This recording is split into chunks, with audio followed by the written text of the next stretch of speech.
Welcome to another episode of From AM to PM. I am your host, Arminta McKinney, and today I have Melissa Johnson joining me. Thank you. Hello, thank you. Thank you for being here today. And so today we are going to talk about womanhood, life as single woman, choosing healing, choosing celibacy, and how we are getting through life at the stage that we're in right now. Bring it on. All the things. I feel like celibacy is a big topic in the world right now. I've heard a lot of people talking about it and how choosing to live a celibate life right now and how it's affected them in a positive way because bringing intimacy into a relationship that you're not fully in a relationship with or in a marriage and can complicate things. That part. And so why have you personally chosen to live a celibate life?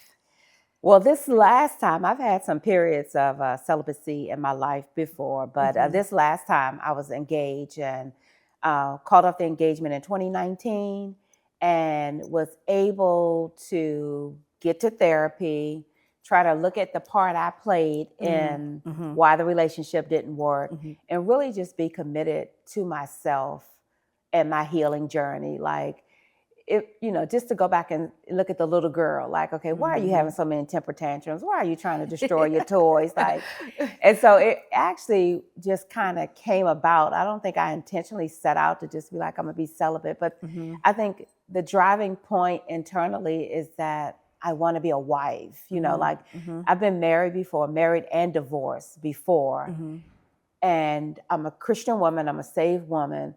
And I want the opportunity, to do relationship right, to have a purpose partner, and to try out marriage with both people to have their own individual relationship with the Lord. And so I just decided that, and this might sound a little rash, but I decided that no longer would I settle for a wet butt when I wanted love.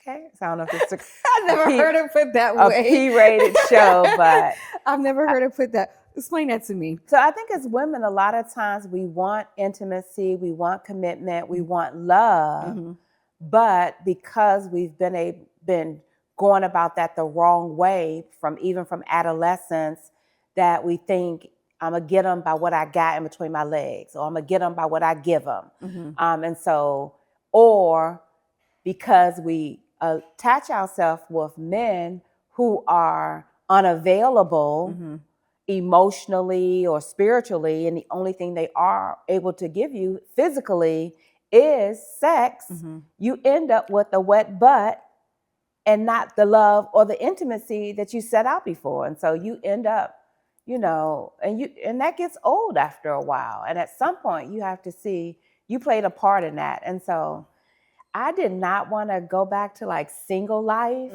and continue to make the same mistakes or pick the same guy with a different face. And so it just so happened that I just started I started going to therapy, and I started trying to look at the part I played, and looking at my family of origin and some of my own decisions, and just okay, it's time for the little girl to grow up. And that just kind of led to this role of me setting some non-negotiables. Because you're right, when you start sleeping with someone, it gets in the way. And so I just wanted to do it differently. You want something different, you got to do something different.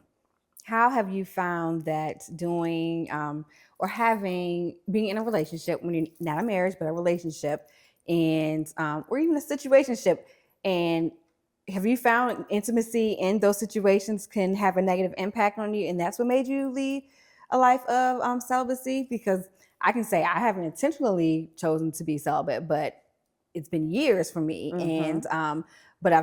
And so doing that, I found that I don't just want a casual relationship where I'm intimate with somebody that I'm not working towards being in a marriage with. So have you found something similar like that in your experiences? So I think the last relationship when I was engaged, we were on and off for probably 6 or 7 years. And that was probably my most healthiest relationship in my entire life. Sober-minded, clear, serving the Lord faithfully. And I just didn't want to, I don't know, I just didn't want to go back to what I was doing. And before you know it, if you're just having sex or you're only connected by your orgasms or you're creating more soul ties, like why do all of that work to heal the little girl within? And I think as women, we need to do womb work, WOMB, to go inside to see what are some of the traumas and the triggers and the things that we have. So why do all of that work to then go connect back to an unhealthy soul tie? So. So that trauma bond you just brought up, bond. How did you begin to recognize those or repeating the same habits over again in relationships? And how did you realize or recognize that, okay, I am doing the same thing over and over again with a different person, same habits, but with a different person? How did you start to recognize that? I think it just came with spiritual maturity. It just came with looking at self. There's this saying, like, when I point a finger at you, look at my fingers pointing back at me. And at some point, you got to see if you want to or not. Like, you're the common denominator in all the relationships. So you cannot play the victim, or it's not everybody else's fault all the time. And so just some progression of those type of things, and just getting older and having my experiences, and then, just being spiritually mature in a sense, you get to start, I started looking at myself and desiring to want something different, and then being courageous enough to do something different, not believing the lie, like you have to settle. Nobody else is going to come around, or maybe this is as good as it's going to get, or I don't know, whatever the things is, or looking for a project, or thinking you can fix them, or, if someone shows you who they are, believe them. Oh, yes. Don't be in denial. Like at some point, those things got to get old if you want to grow up and mature. And they just got old. and I can see that. And, there's been situations where, you mentioned something about you can't fix everybody. How did that, I guess, help lead you into knowing, okay, I have to start working on myself, because I am the common denominator in some of these situations. While I'm not saying that it's always your fault about, things, the way how things have turned out, but what helped you in being able to look back at yourself and deal with that inside, that little girl? I think part of the thing, doing the shadow work, they call it, doing the womb work, helped me see like some of the insecurities, some of the low self-esteem, some of the neglect of, putting everybody else before your own needs, or living like just in a lie, like not really being able to just see the truth. Like if someone really shows you and tells you, like, I'm not committable, I don't want a relationship, this is what you're going to get, why can't you just believe them? And then know that you have a choice. And so, I don't know, it just was a series of aha kind of moments, if you will. And I don't know. So what are you learning about yourself? Because you mentioned going to therapy and starting to heal yourself. What areas about your life or your past experiences are you learning and rewriting for yourself? So one, I had to come out of agreement with ungodly belief systems. And so even things like, from a little girl, we fantasize and that we want the white picket fence and the 2.5 kids and the husband. And so coming out of agreement with any ungodly belief systems that I had, coming out of agreement of any vows that I may have said to myself, and then looking at my family of origin and seeing patterns in my family, and then being able to be the one to take on the spiritual robe, if you will, to address those spiritual patterns and those things that did not produce fruit. Like, where the men in my family, why my grandmother was married to my grandfather, but they didn't live in the same house, it's divorced in our lineage, And so being able to just like see patterns and see some things and, address even like fear. Are you self-sabotaging because of some insecurities and some fears you're having? and playing the victim or the blame game. So really just being able to man up and own your part. Like, grow up, Melissa. No, I like that a lot because, as you said, knowing that sometimes you're the common denominator in situations, I too have, had to look within inside and say, okay, what am I doing over and over again that's not leading to the outcome that I want to have in certain situations? And so how has, looking within helped you with your walk now with looking to date? I think now I'm fully convinced of what I don't want. Absolutely. Okay. Yes. I may not know all of what I need, but I know what I don't want. And so I'm not really dating, or I haven't dated a lot. I really just, and I just think the more you work on you, like I have this saying that I say, when I get whole and healthy on the inside, I'll attract whole and healthy on the outside. And I don't know if I'm like not approachable, but people just don't bother me. Like, I don't know if I give off this aura or whatever, but I'm kind of like no nonsense, or like you can't BS me, or like don't talk out the side of your mouth. Like, I walk in a way that I'm just clear. I'm probably and my birthday's coming up. I'm probably more clearer in my life than I have ever been before. Clear capacity to hear, to discern, to make decisions, like to live in the truth, in light and not in darkness. And those things, I think, impact the way I show up, the rooms I walk into, and I don't know. I'm just not. I'm not being thirsty. You know what I mean? Oh, absolutely. Like, I'm not being thirsty, and I'm content. I'm not one of those ones saying, I don't need a man, or I'll never do it. Like, I'm not making none of those kind of vows. But what I am doing is, if I continue to just do the work on me, get better, get healthy, the healed version of myself, then I'll be discovered.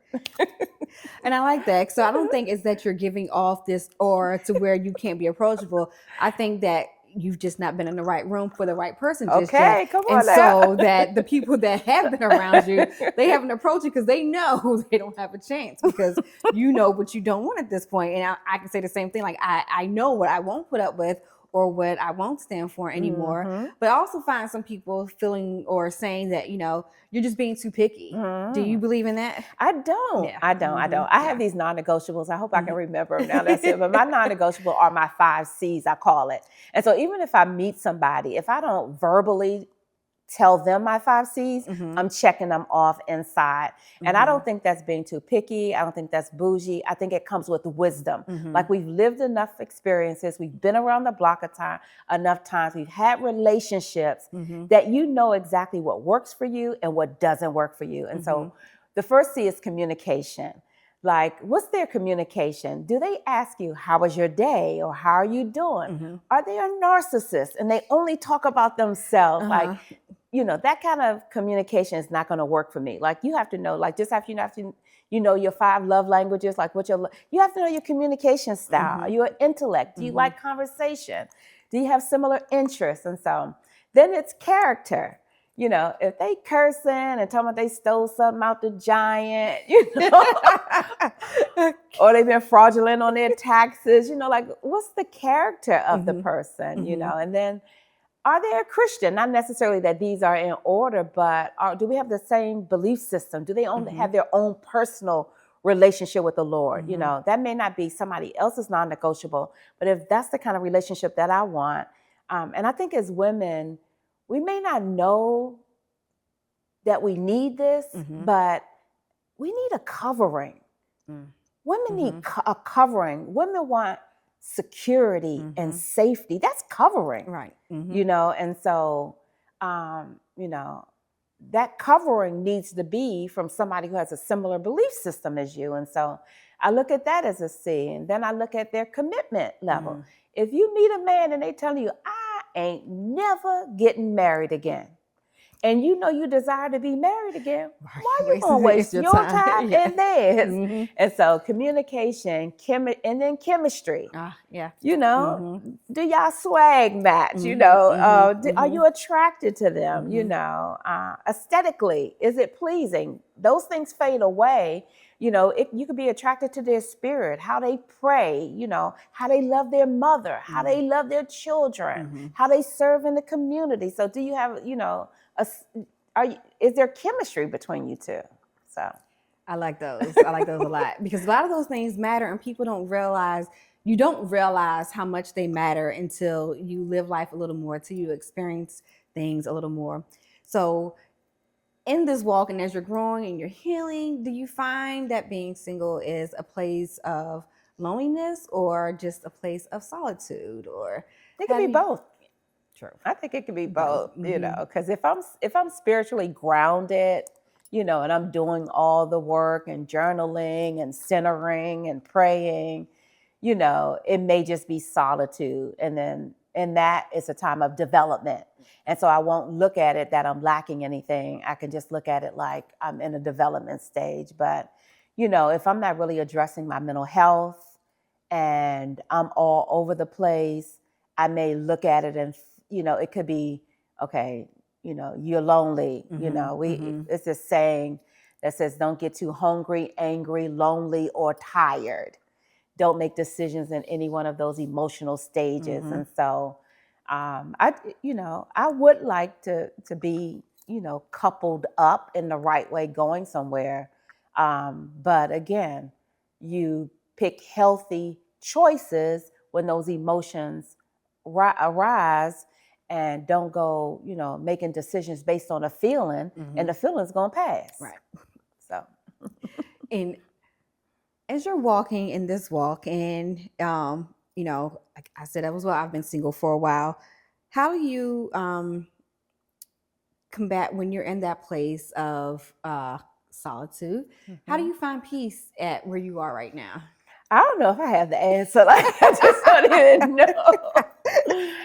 I just don't even know. You could pray, you could do the things, you know, sometimes you might give into your flesh or whatever, and the thoughts come up, and I don't know. You just go through, you know. We all sin and fall short of the glory of God, but just try to navigate it. What I will say is I always just have hope. Like, when it's my turn, it's my turn. Like, it'll be my turn, you know. Actually, someone at my church just got married on Monday, the 29th. I think that Monday was. And I'm sure she's in her 60s or something. And so that gave me hope. Like, okay, I don't know what number marriage, maybe it was their first or not, but, you know, it's keep hope alive. And so I'm keeping hope alive, and I'm going to stay focused and do the work, and don't fall for the okie doke. Like, And we just talked about how, you know, we're not picky. You have standards. There are things that you know don't want to deal with. How do you deal with a person who tells you, a girlfriend, so to speak, that, you know, you're just lower your standards, just accept what it is, and, you know, you'll find that person. How do you tell someone that, okay, I am worth more than just lowering my standards just for the sake of saying that I have someone? So I haven't had to have that specific conversation, but just last night we were going to a card party, and a friend of mine who I knew when I was like 18 or 19, we probably dated for a week. I ran back into him like within the last 6 months or something, just platonic friends. And when we had the last card party, he came over and was, you know, there. And so when we were at the card party last night, she was saying, "Oh, you should have called so and so." I said, "Well, you know, they moving a little bit different, you know, and I really haven't talked to them. It was a couple of Merry Christmas or maybe a Happy New Year text, but I haven't heard from them." And so I was trying to articulate to her, like, I respect when people start moving different. It's no reflection on me, but they just moving different. And so it's one thing to keep the olive branch extended or to be cordial, but I'm not chasing no man. Absolutely. A man is interested, he will be intentional and pursue you. The phone works both ways. You know, it's nothing wrong with picking up the phone and saying, "How you doing today?" Just even if it's nothing romantic, even if you just want to say hi. And when someone is not doing that, I don't know. I just don't take it personal. I just respect their space to move differently. Mm-hmm. And I was trying to tell her that, and she could tell I was getting a little bit frustrated. And she was like, no, I was just, because she was saying, call him. You should call him and tell him to come over here. And I was just like, no. And so she saw a look on my face, and she was like, I'm sorry. I was like, no, I'm just trying to understand why you don't understand the words that's coming out of my mouth. Like, it's not personal, but he cool and I'm cool. I'm just not gonna force anything. I think if something's meant to be, and I don't know if it was Latarius Whitfield, I heard someone say, like, it's a merger. When you meet your person, it's not a takeover, like in business, they take over companies. It's a merger. It's equal, it's equitable, it's easy. It's not like a sacrifice or a heavy compromise. It's just a merger. And so you don't got to work hard. It's organic, it's genuine, and it just like happens. And so, I don't know, maybe I'm still a little girl with a fairy tale wish, but I just believe in love. And I just believe, like, when it's your person, you'll know it's your person and the work won't be hard. Absolutely. We were, I was telling you how I was just doing a wedding recently, and a gentleman there, he was clearly married and wasn't hitting on me, but he was giving me a hard time. I think he was just being kind because he wanted to see the pictures I was taking. And I don't typically stop and show people the photos I'm taking as I'm doing them. And then he just asked me, are you married? And I'm like, no. And he was like, oh, I said, but I'm divorced. I've been married. And he was like, oh, would you do it again? And I was like, absolutely. He was like, really? I said, yes. Why do you think? Because I had a failed marriage that I don't believe in love still? I'm like, no, I absolutely want to get remarried. And have you found, because you've been married before, that people are surprised that you want to be married? Yes, they're surprised I want to be married. Or you get that question is, well, what happened? Why didn't it work? And you just use the terminology, and I'm going to call you out on this. You said failed marriage. And so I don't, I come out of agreement with unhealthy things that we say to ourselves, because absolutely it wasn't a failure, because you can learn life lessons, you get blessings, you get blended families, absolutely. And so we get to grow back, get better, evolve, and be a better version of ourselves for the next person. Yes, and so I get that a lot, like, well, why are you single? Or why are you not married? Or like, I don't know. Absolutely. Yeah, so I'm okay, but I'm not. I want to be married again, but I'm not like in a hurry. And if it's not God's will, or I'm not going to go pick somebody. And I'm not on any dating apps. Like, did that in my 30s and 40s and all that. Like, not in any dating apps, and not going looking for nobody. And so I try to be open and make myself available and show intention. But it's up to them. Absolutely. So how would you approach if you find that next person that showing interest and being consistent? I think consistent is another big thing, a part of me. Like, don't show up 1 week or 2 weeks or even a month. You have to show up consistently for me. What do you do in that situation where they're showing consistently, they're showing up, but they find out, oh, you're celibate? So how do you work that into that situation? So I don't know. When that happens, I'll let you know. But I broach that conversation early. Like, if I'm talking to somebody, I make sure you know exactly who I am. Here's my website. I have a ministry. I'm sold out for the Lord. And you get to make that decision. So you won't, be confused. You should have a right to choose. Just like I should know if you married, if she live upstairs and you live downstairs, if the divorce not final. Like, it's some things I should know, and there's some things you should know. So I think that's a conversation that you have early on. If it looks like there's some intentionality or some interest in there. So I don't know. Do you think it's hard dating later in life now? I would probably say yes, because I haven't had no date. I met this guy, and I'm saying, okay, try not to have a type, think outside the box. So I'm in the dollar store, minding my business. This guy, starts a conversation about birthday cards in the dollar store, and he started asking me some questions. And before you know it, I found out, like, I was bantering back and forth with him. Who you buying cards for? Well, who you buying cards for? Who birthday is it? Who birthday is it? All this back and forth and stuff. And then he was like, well, can I have your number? I was like, well, can I have your Social Security number, your Medicaid number? Like you asking me all these questions. And it wasn't somebody typically that I would find myself attracted to or whatever. But I was like, be kind, be light, Melissa. Like, just give yourself a chance. You never know. And so he asked me for my phone number. I gave him my phone number. But it's like, I don't know if people have messed the game up for dating. Like, this guy was telling me, well, I'm tired of the traditional dating. And, I guess like the guy got to take a woman out. And I'm like, a date could be coffee. A date could be, we could go to the park and walk around the park. Like, you could be creative. And so, I don't know. I just found that didn't last too long. But we had some interesting conversations and, call me old school if you will, but I just think like if a man is interested, he'll show you that he's interested.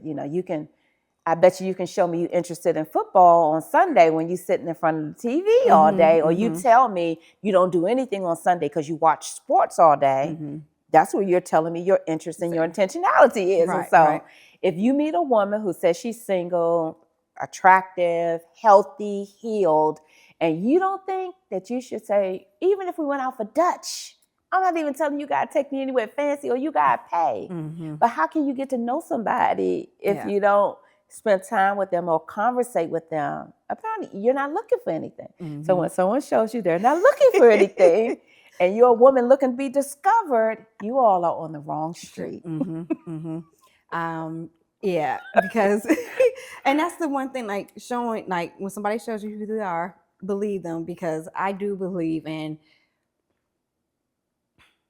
it's hard to put it, well, I know I can sometimes come off as being a strong woman in that I don't need somebody else.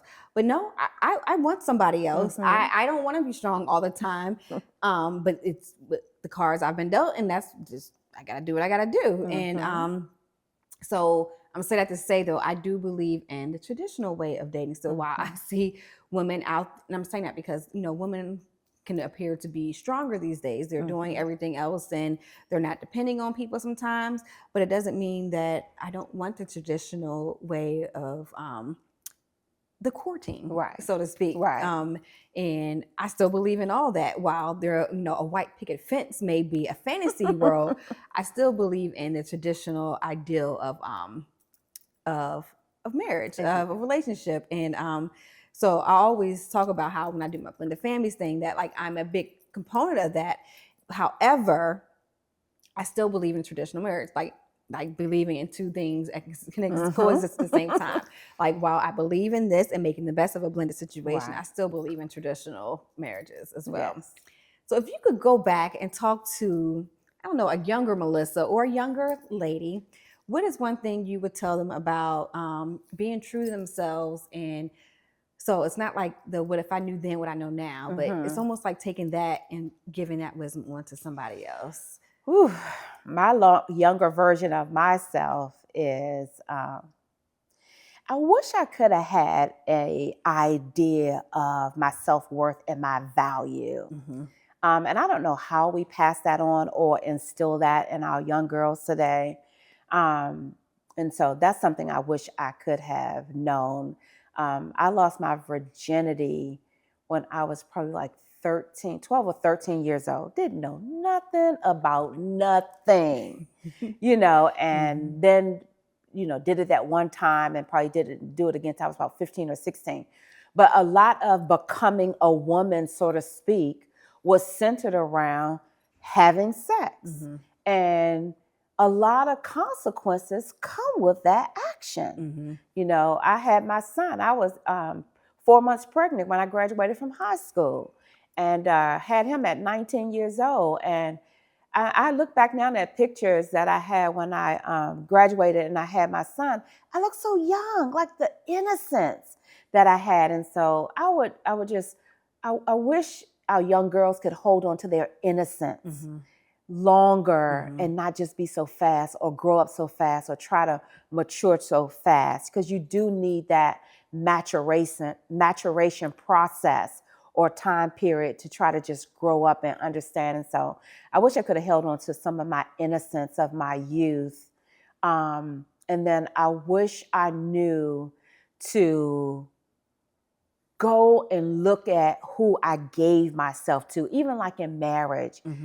Go and look at the family of origin. Are there anything you should be concerned about? Are there medical issues, mental health issues?